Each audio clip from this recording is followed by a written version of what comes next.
Good afternoon, everyone. For those of you who do not know me, my name is Dan Patrick. I'm the Lieutenant Governor of Texas. I've been in touch with Governor Abbott today. He is out of the country on a pre-planned trade mission, but we have been in touch. And in his absence, I'm acting governor whenever he is out of the state or out of the country, and I will be overseeing the operation on what is still a hurricane, even though some thought it would be a tropical depression once it went over the Yucatan Peninsula.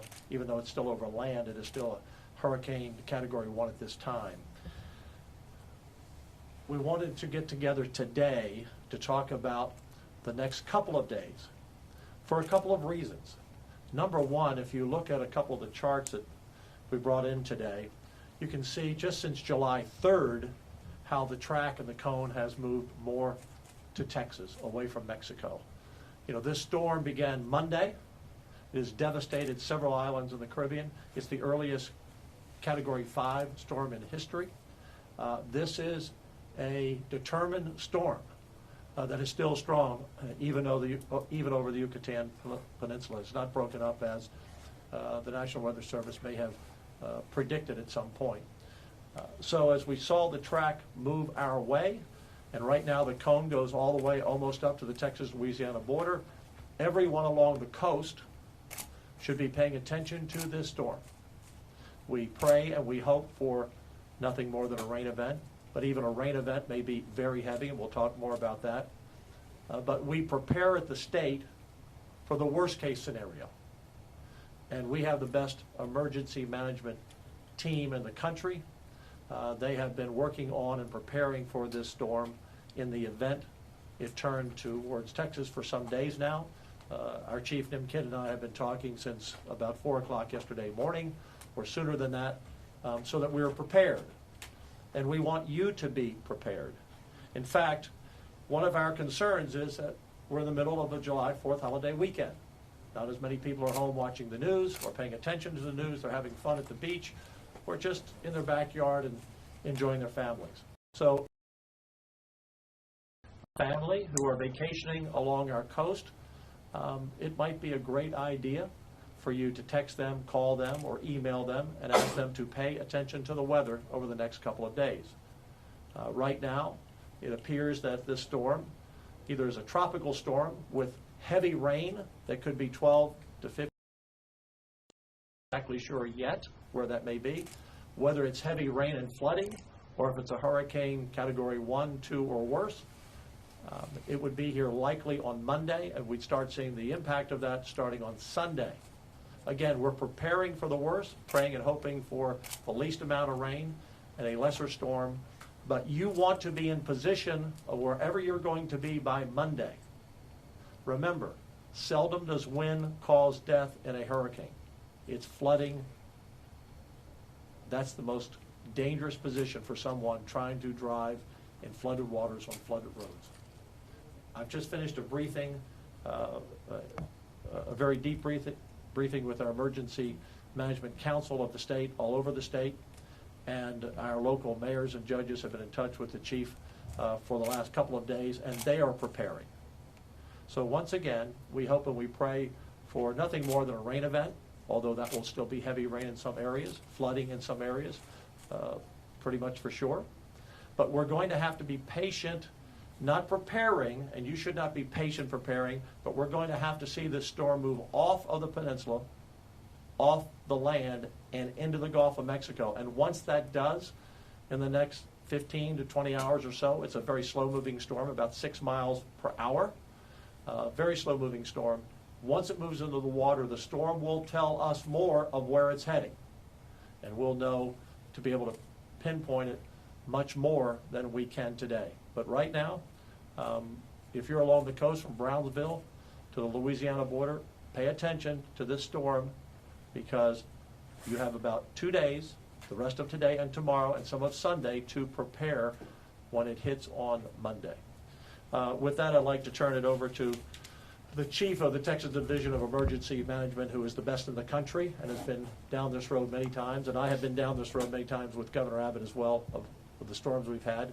I'll turn it over to Nim Kidd to give you a briefing, and then we can take questions at the end. Thank you, Governor. You know, our thoughts and prayers are with those that are already in Beryl's path and those that have lost loved ones, but our actions are right here in Texas. Life safety is our #1 priority. We will make sure that state agencies and resources are available to support all of our local government partners. We have been in contact, and I've texted every one of the county judges along the coast from Brownsville, Cameron County, all the way up to Matagorda County. Our goal is to make sure that they have every resource that they need from the state in order to be able to warn and protect their communities. The next thing we really need is a prepared community. And as Governor Patrick said, a lot of people are out having fun right now, and that's a good thing. And we want them to continue to do that. But we also want them to prepare. We need a prepared community, not a panicked community. As the governor mentioned, we really won't know for several more hours of exactly where landfall may be, but we have high confidence that this system is coming somewhere to Texas. With that, we would ask that people take the time to make sure that their vehicles are fueled, make sure that they have food and water, and that they've taken care of their pets, check on their family members, and take the time now to prepare so that whenever this thing is making landfall, you're already where you need to be. And for the folks who aren't on the coast or don't live near the coast, even up as far as San Antonio, New Braunfels, Waco, maybe even in 5 or 6 days at Texarkana, there could be heavy rain. And heavy rain could be 8 inches, could be 10 inches, could be 12 inches or more, and could be flooding. Because again, this is a slow-moving storm, and hurricanes and tropical storms drop a lot of rain in a short period of time, and the longer that storm is over the area, the more rain it drops. So I think with confidence we can say there will be flooding. Yes. We just can't pinpoint it yet, but do not relax. Sit back and say, well, that's going to hit the coast, and I'm fine if you're a few counties inland, because this storm could bring a lot of rain. I also want to mention, if you're along the coast, again, if you have family and friends that are vacationing on the coast, text them, make sure they pay attention, but tell them about the rip currents. You always hear about it, but the rip currents are going to be really bad. We've already had some incidences with rip currents already, but the rip currents, when this storm starts moving our way in another 48 hours, will only get worse. And it will be pretty dangerous to be in the water once you get to Sunday, or even now and tomorrow. They're just strong. Yes, sir. Any questions? Governor, you mentioned, of course, it's a holiday weekend. Yes. Just to emphasize the point, how are travel conditions looking, road conditions, flight schedules? How is that going to influence how people get home? So drivetexas.org is the place that we would like for you to be helping us get that message out. TxDOT has already talked to their construction crews and their maintenance crews to make sure all evacuation routes and any of the construction zones are free and clear of debris. Texas Highway Patrol is out monitoring those roadways as well. And listen, talking to our local county judges and mayors, remember in Texas, mayors and judges are the only ones that can mandate an evacuation. Our conversation with those judges along the coast is some of them have issued voluntary evacuations already for low-lying areas, and we're going to have to start watching, because when tropical storm force winds, 35 miles an hour or greater, start moving in, those that are along the coast in RVs are going to have a very hard time traveling. So that's why we need your help in getting that message out now, to pay attention to the weather. Don't let it ruin your plans, but be ready for whenever this storm comes ashore. Chief, do you anticipate Highway 77 going into contraflow, and if so, when? You know, Rudy, that's a great question. I don't anticipate that right now, because there's so much uncertainty of the storm, and we don't necessarily see the amount of storm surge yet that would require contraflow. Mentioning surge and the uncertainty, what preparations are needed or are being made in terms of protecting oil refineries and rigs on the coast? Yeah, great question. So one of the weather services that we use, in addition to the National Weather Service, is a private contractor that all of those rigs use. They've already started moving their people out for unnecessary employees to be in a safe place.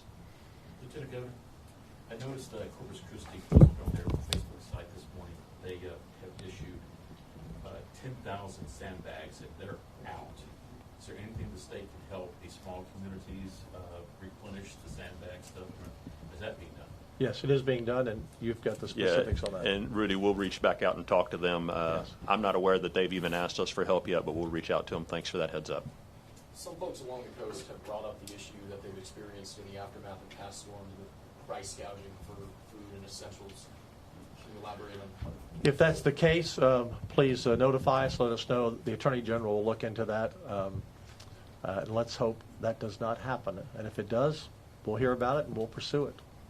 Can we expect landfall in inland in San Antonio area, Bear County? We will have rain, for sure.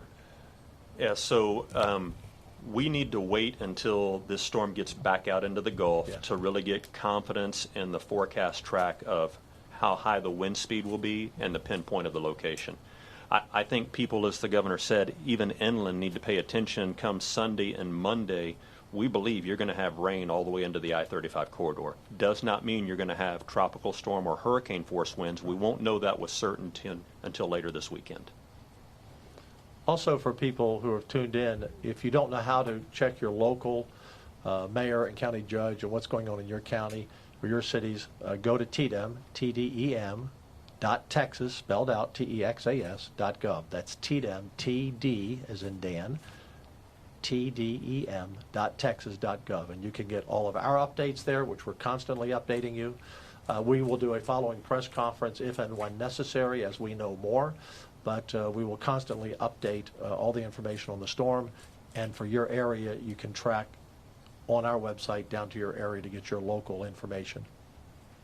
Just off of that, are there any areas in Central Texas that you are particularly concerned about with flooding that has happened in the past before? People should be looking out for any areas? You know, I would say, and that will help us determine, and we've got about 2 to 3 days before we start seeing the real impacts of that. I would hate to put people in any sort of panic mode right now about where it may be and then it not show up there. What we do know is this thing is going to impact Texas somewhere, and it's going to drop a lot of rain. We need a little bit of patience, as the governor mentioned, between now and the time that it gets back out into the Gulf to have a better idea of where it's going. I'll just conclude by saying I've lived in Texas 42 years, and most of it in the coastal area. And the thing I always am concerned about are people being prepared, and particularly storms that hit us like this one coming across the peninsula relatively in a short time, as opposed to seeing it out coming up through the Gulf, and it's, you know, the target is on somewhere on the Texas coast and we see it for days and days ahead. And this storm, you know, a lot of people don't even realize probably there's a hurricane out there about to come into the Gulf. So that's a real concern, and that's why we wanted to have the press conference today, to be sure, no panic, preparation, but we are going to be prepared for the worst, and we have assets ready to deploy as soon as we know a better direction of where that storm is going. But everyone along the coast should be vigilant, be in place by Monday wherever you're going to be. Monday will not be a good driving day for most counties. I issued a declaration, a disaster declaration earlier today for 39 counties, and as need be, we will add counties as we get more direction on that storm. So a serious weather event is coming. We don't know exactly where. Be prepared. We will be prepared. Your local mayors and county judges are being prepared. And stay safe, and God bless everyone. God bless Texas. Can you explain what that preemptive declaration does? Why is it important, and what does that do? Yeah, if I can take that, if that's all right with you. One is it got your attention? Yes. I need your help getting the message out, Yes, right? So that's yes. one thing that it does. The second thing is it allows not only my agency, but the other state agencies on the council to go ahead and spend money that may be outside of their budget to do emergency protective measures. The third thing is it allows our local county judges in cities and counties to do the same thing. So it's warning to the public that there is an event that's taken very seriously, and then allows us to move resources and do contracts that we need to do right away. All right, thank you all. Thank you all Thank very you. much.